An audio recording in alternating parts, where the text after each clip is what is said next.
పొరపాటు ఏమీ లేదు కదా. భారత రాష్ట్ర సమితి నాయకురాలు పాల్వ యశ్వంత్ గారు, అలాగే కొనగాల మహేష్ గారు కాంగ్రెస్ పార్టీ నాయకులు మనతో చర్చలో ఉన్నారు. అలాగే రవికుమార్ గారు సెఫాలజిస్ట్ మనకి వైజాగ్ నుంచి లైవ్లో ఉన్నారు. ముందుగా స్రవంతి గారు నమస్తే అండి. నమస్తే అండి. ఏం ఊహించారు, ఏం కనపడుతుంది? ఊహించడం అంటే ఖచ్చితంగా బీఆర్ఎస్ గెలుస్తుందన్న ఊహలో మేము ఉన్నాం. ఎందుకంటే గ్రౌండ్ అండ్ ఫీల్డ్ లెవెల్లో మేము ప్రచారం చేసినప్పుడు మాకు వచ్చిన ఫీల్.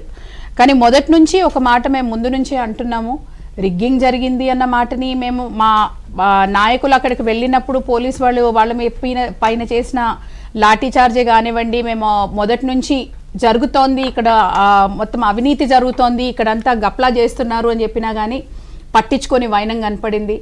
ఓట్లు దాదాపు 20,000 ఓట్లు ఇక్కడికి ట్రాన్స్ఫర్ చేయడం కానీ దొంగ ఓట్లు కానీ అన్న విషయాన్ని మొదటి నుంచి బీఆర్ఎస్ పార్టీ తీసుకొస్తుంది. మీరు ఇంత చేసినా కానీ ఈ రోజు వరకు 3వ రౌండ్ అయిన తర్వాత ఉన్న మెజారిటీని చూస్తే ప్రజలు ఎంత బలంగా బీఆర్ఎస్ పక్షాన ఉన్నారు. మీరు ఇన్ని రకాల అవకతవకలు చేసినా, కింద మీద చేసినా, ఏం చేసినా ఇప్పుడు మీరు ఏందో స్వల్పంగా ఇంత ఉంది అంత ఉంది అని చూపిస్తుండ్రంటే దీన్ని చూస్తే ఖచ్చితంగా ఉన్నది. మీరు అంటే నేను చెప్పింది ఆ ఓటు జరిగింది.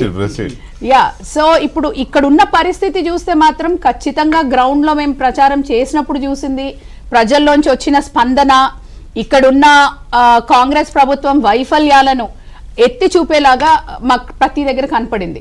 హైడ్రా కానివ్వండి, అదే విధంగా రోడ్ల పరిస్థితి కానివ్వండి, కాంగ్రెస్ ప్రభుత్వం వచ్చిన ఈ 2 సంవత్సరాల్లో నుంచి ఏమీ చేయకుండా ప్రజలను ఇబ్బంది పెట్టింది తప్పించి మాకు ఎక్కడ కూడా లాభం జరిగింది ఏమీ లేదు.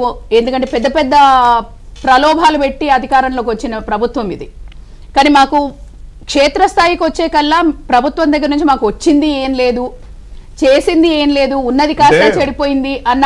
అంటే ఇప్పుడు మీరు చెప్తున్నవన్నీ ఎలక్షన్ క్యాంపెయిన్ లో చెప్పారు, ఇవే చెప్పారు కదా. అందరూ ఇదే చెప్తారు, బీఆర్ఎస్ వేస్ట్ అని వాళ్ళు అంటారు, కాంగ్రెస్ వేస్ట్ అని మీరు అంటారు. అవన్నీ చూసే జనం ఓట్లు వేస్తారు. ఎవరికి వన్ సైడ్గా పడవు. ఒక పార్టీకి 0 వచ్చి ఇంకో పార్టీకి ఉన్న ఓట్లన్నీ పడవు కదా.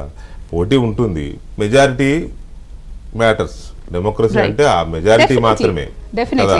అందువల్ల వాళ్ళకి తక్కువ మెజారిటీ వస్తుంది, మాకు కూడా బాగానే ఓట్లు వచ్చాయి కాబట్టి ప్రభుత్వం మీద వ్యతిరేకత ఉంది. నేను ఆ మాట చెప్పట్లేదు. మేము మొదటి నుంచి బీఆర్ఎస్ పార్టీ ఎలక్షన్ నడుస్తున్నప్పటి నుంచి మొదటి నుంచి చెప్తున్నాం, ఇక్కడ చాలా అవకతవకలు జరుగుతున్నాయి. మీరు ఏంటంటే కొన్ని ఏరియాస్లో రిగ్గింగ్ జరుగుతుంది అన్న అనుమానం ఉంది అన్న విషయాన్ని కూడా ఎలక్షన్ కమిషన్ దగ్గర కూడా వెళ్ళి రిప్రజెంటేషన్ ఇవ్వడం జరిగింది. క్షేత్రస్థాయిలో చూస్తూనే ఉన్నాం. అదొక్కటి కాకుండా ఎలక్షన్ జరిగే రోజు దాసోజు శ్రవణ్ గారు, ఆర్ఎస్ ప్రవీణ్ గారు వీళ్ళందరూ కంప్లైంట్ చేయడానికి వెళ్తే వారు మాట్లాడుతూనే ఉన్నారు. వాళ్ళతో పాటు వచ్చిన వాళ్ళ మీద పోలీసు వాళ్ళు లాఠీచార్లు చేసిన వైనాలు కూడా ఉన్నాయి. మీరు ఎక్కడ చూసినా కానీ అధికార పక్షం వాళ్ళ మెషినరీని దుర్వినియోగం చేసింది అనడానికి చాలా చాలా చాలా ఎగ్జాంపుల్స్ ఉన్నాయి ఇక్కడ. అదొక్కటే కాకుండా డౌట్ క్వశ్చన్ కదా, ఐఎమ్ నాట్ క్వశ్చనింగ్. పరిస్థితి ప్రతికూలంగా మారుతోంది అని మీకు ఎన్ని రోజుల ముందు అర్థమైంది పోలింగ్ కి? ప్రతికూలం అంటే అనుమానమే అనుకోండి. ఫీల్డ్ లో ఉన్నప్పుడు ప్రజల దగ్గరికి వెళ్ళినప్పుడు మాకు వచ్చిన స్పందనను బట్టి, ఎందుకంటే నేను కూడా వ్యక్తిగతంగా ప్రచారంలో పాల్గొన్నదాన్ని.